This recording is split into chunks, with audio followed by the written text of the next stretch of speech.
Salute BookTube. Welcome back to my channel. Thank you so much for being here. I just recently checked my subscriber numbers. I've reached 20 subscribers, 20. That's a whole classroom of subscribers. So I'm really delighted about that, and I thank everybody who has subscribed. It really means a lot. I also like to thank everybody who's been viewing and the people who have been commenting as well. I was a bit worried when I started this channel that my viewership would be mostly Americans and Brits, basically. But I'm happy to say that I've been receiving comments from people all over the world and finding BookTube channels from all over the world. Colombia, Russia and Slovenia, Singapore, Australia, all over the world. So that's very exciting. What I wanted to do for this video, and I think I'm going to break it up into 3 videos, is a book haul. I actually have a book haul.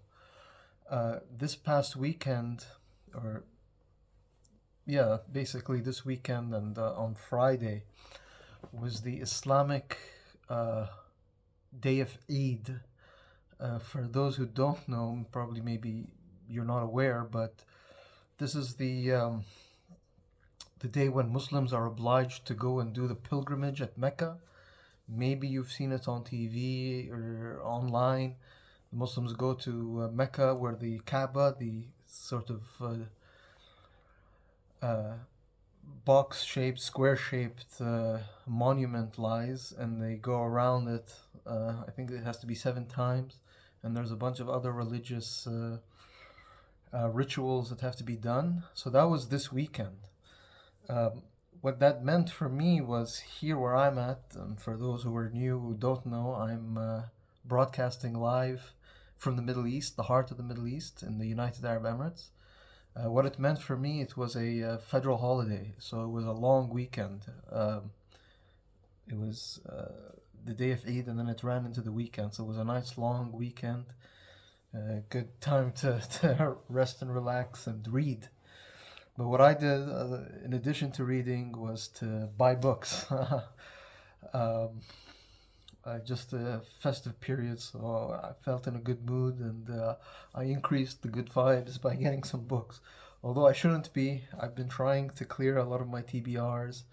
I know there's things such as the read what you own challenge, which I should participate in, because I don't need any more books, as you can see behind me. But at the same time, there's not that many number of bookstores where I am, used bookstores. So to support them, I try to go often and just pick out things that I find interesting. So with that, I'll show you some of the books that I got. The actual first one I mentioned in my last video, my TBR, June TBR, I had ordered it and now I just picked it up. This is John Steinbeck's The Red Pony. I picked this up for 2 reasons. The first one was for 2 events. One is Summer of Steinbeck, or Steinbeck Summer, and that's basically an event where you read Steinbeck. A bunch of booktubers are reading it. I think they're reading The Grapes of Wrath in June, and then East of Eden in July, and then comparing to see which one is better. The endless debate. But for me, it was a bit maybe too long, and I also got this. Well, it's very short. It's a very short novella. It's basically a novella.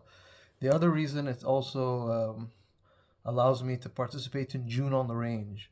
I'm considering this a Western novel or novella. There's a horse. Basically, just to read the back cover copy, it says Jody Tiflin is a 10-year-old boy living on his father's ranch. So he lives in a ranch, so that's a Western. On the day, his father brings home a small pony. He's Jody's if the small boy will learn to feed, clean, stable, and care for him. So that's very Western as well. Feed, clean, stable, and care for the horse.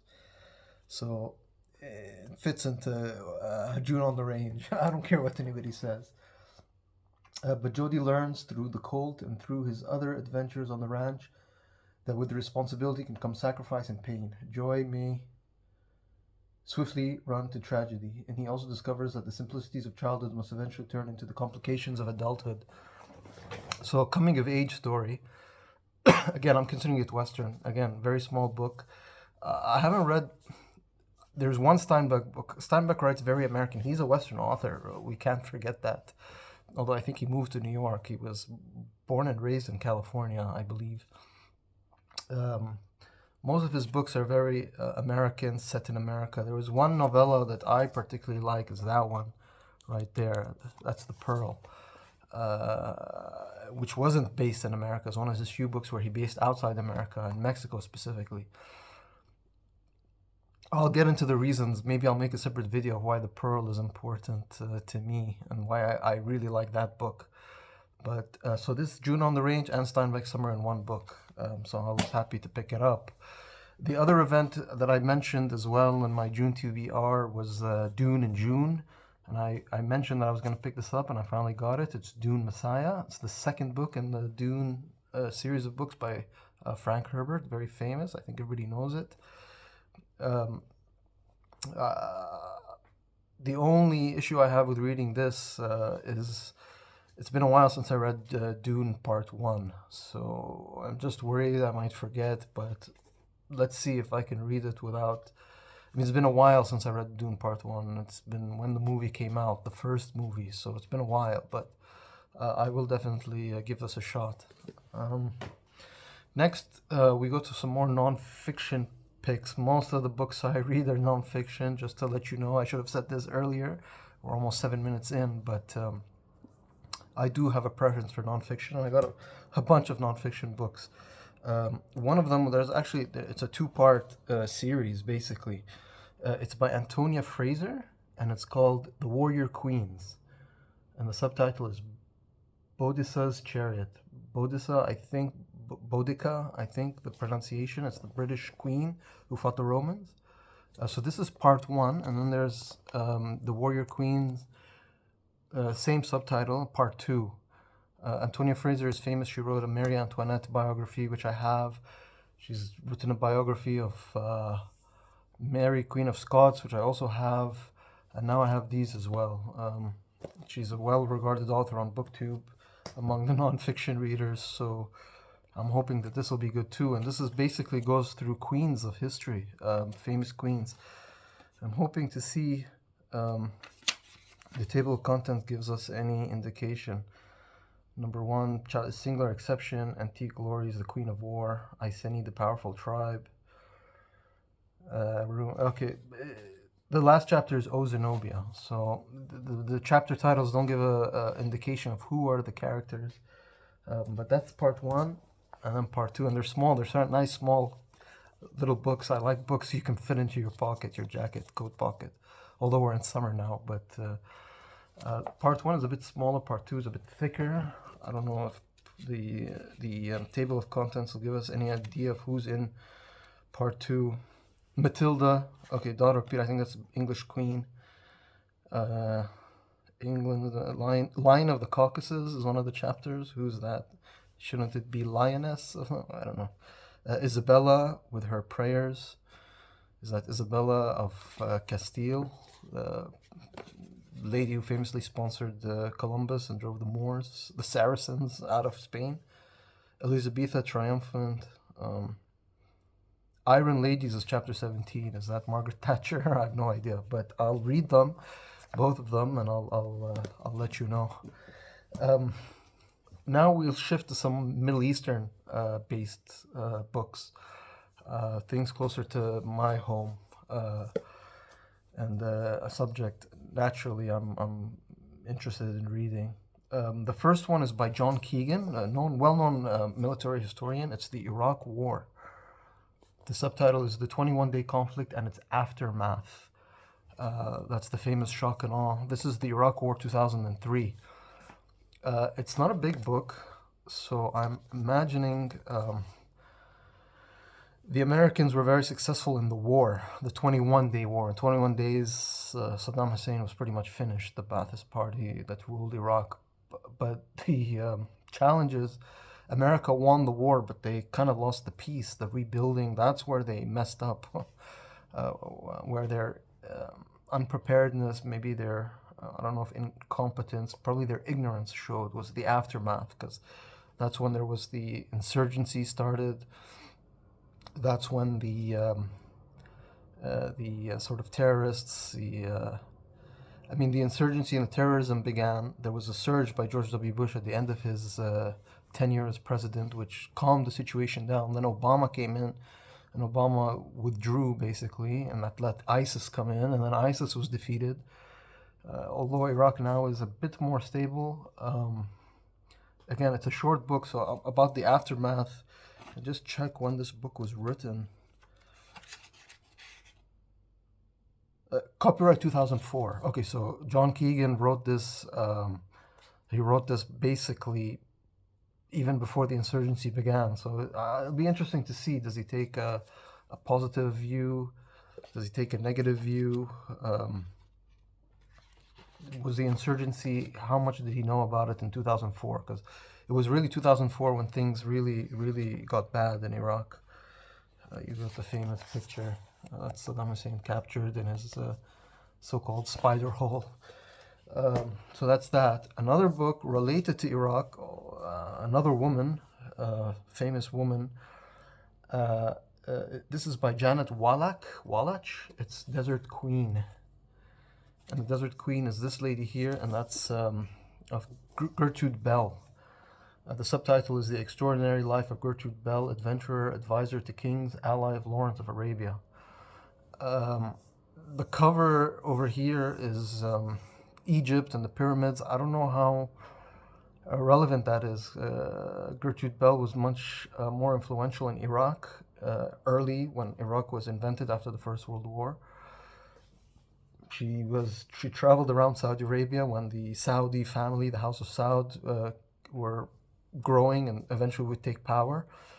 I think she was at the Cairo Conference of 1921. I think that's why Egypt is a lot of Egypt-based illustrations are on the cover. But for those who don't know, Gertrude Bell was a British lady who did a lot of traveling in the Middle East, became connected with the governments, the newly formed British-sponsored governments in the Middle East after the First World War. I don't know if this book will go into it, but for all intents and purposes, we can say she was a British spy, basically. Britain's man or Britain's woman in Baghdad, basically. But very interesting character, very interesting time, right in my wheelhouse. So I was delighted to find it. The next couple of books are also Middle Eastern, and they're but based not in Iraq, but south of Iraq, the Kingdom of Saudi Arabia. This is by Robert Lacey, and it's called Inside the Kingdom. The subtitle is Kings, Clerics, Modernists, Terrorists, and the Struggle for Saudi Arabia.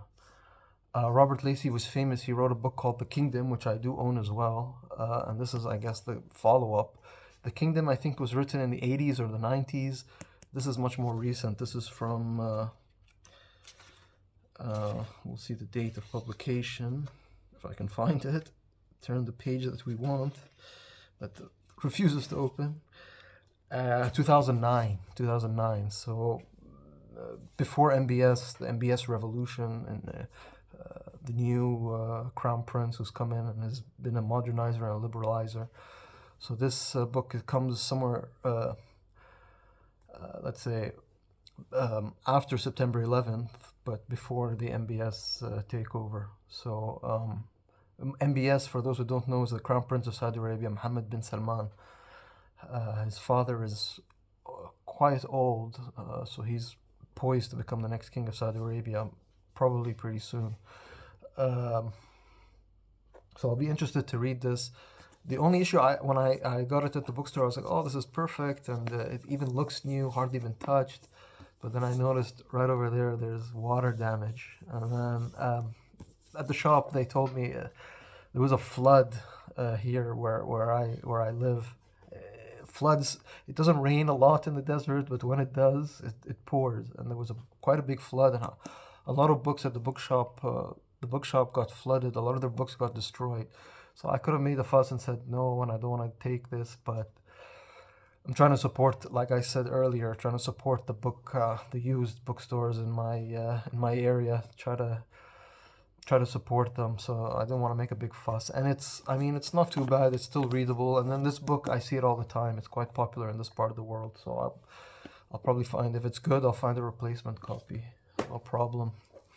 The next book is also based on Saudi Arabia, and it's still in its plastic cover, and it's a nice pink color, but it's The Kingdom. Subtitle is Saudi Arabia and the Challenge of the 21st Century, and it's edited by Joshua Craze and Mark Husband, and it's brand new from the used bookstore. It's still in its plastic. Whoever owned this before didn't even bother to take out the plastic, let alone read it. But again, I think it's more of the same. I could open the plastic on camera and see when this was published, but basically the challenges of the 21st century. So these two will go good together. I've got a bunch of books on Saudi Arabia, so maybe I should do a starter kit for anybody who might be interested in Saudi Arabia. Whatever your views are on Saudi Arabia, it is an important country just because of its wealth and its influence, especially in the oil markets. And then for the last two books that I picked up, actually these aren't the last two books. I should say I think I'm gonna split this. I don't know if I mentioned this earlier. I got about 30 books, so I split them 10, 10, 10. I might do 3 different videos, and I might spread them out over the next week. So this is part 1, and then I'll do part 2 and part 3 into the week. I just didn't want to make one long video because it'll be very long and maybe not ideal. But so the last 2 books of part 1 of this book haul is more, we can say, Western or European. Well, this one is both European and American. This is by Robert McCrum, and it's called Globish. And the subtitle is How English Became the World's Language. Basically about, the English language and how ubiquitous it is. I'm in the Middle East, and I'm doing this in English. I read mostly in English. There's a lot of booktubers around the world who post in English, read in English. English is becoming the lingua franca, the second language of the whole world. And this book basically explores that. I picked it up not knowing much about it. He has another author called The Story of English, so I don't know what that's about, but I'm not familiar with this author, but maybe I'll read quickly the back cover copy just to give you a better understanding. It says, a small island in the North Atlantic, pillaged for hundreds of years by marauding neighbors, becomes a dominant world power whose spreading influence carries its language and literature everywhere on the earth. Then, across the Atlantic, a colony of that island becomes the military and cultural colossus of the 20th century.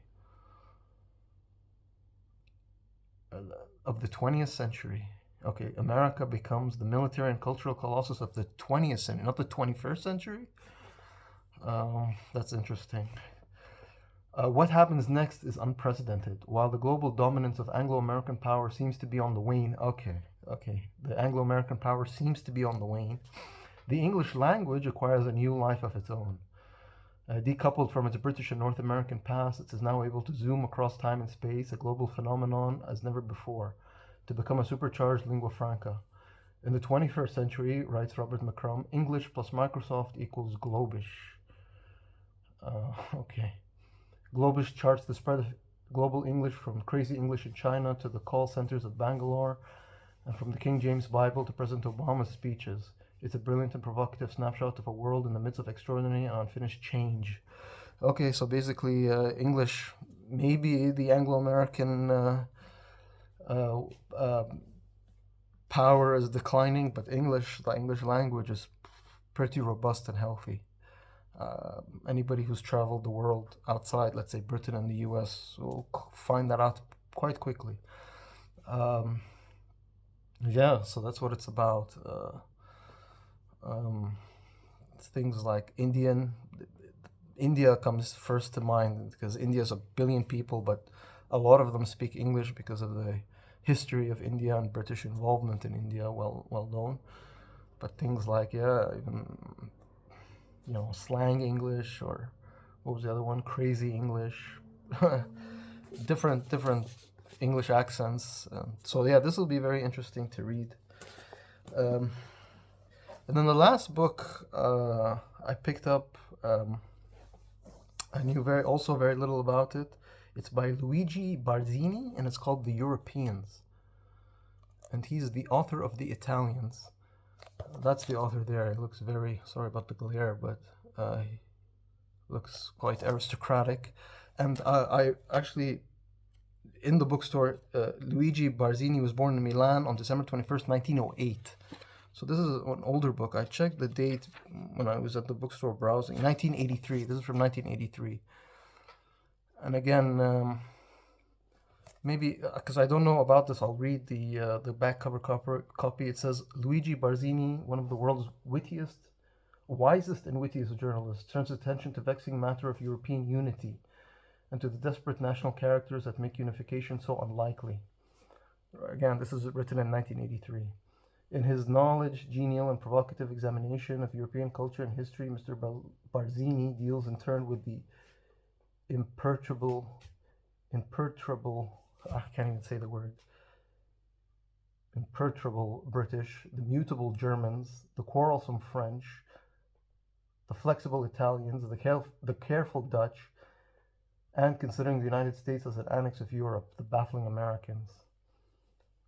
Although he finds national pride overwhelms logic and the past continues to shape the behavior and views of statesmen and citizens alike, Luigi Barzini maintains that the very real threat of an aggressive Soviet Union and an indifferent isolationist United States may force the European community to reconsider the dream of a united Europe. Okay, so Britain in 1983, but what was that last thing? The aggressive Soviet Union, we can say Russia, and an indifferent isolationist United States. That's a Trump policy. And then, may force the European community to reconsider the dream of a united Europe. So we'll see how prescient this guy, author, Luigi Barzini is.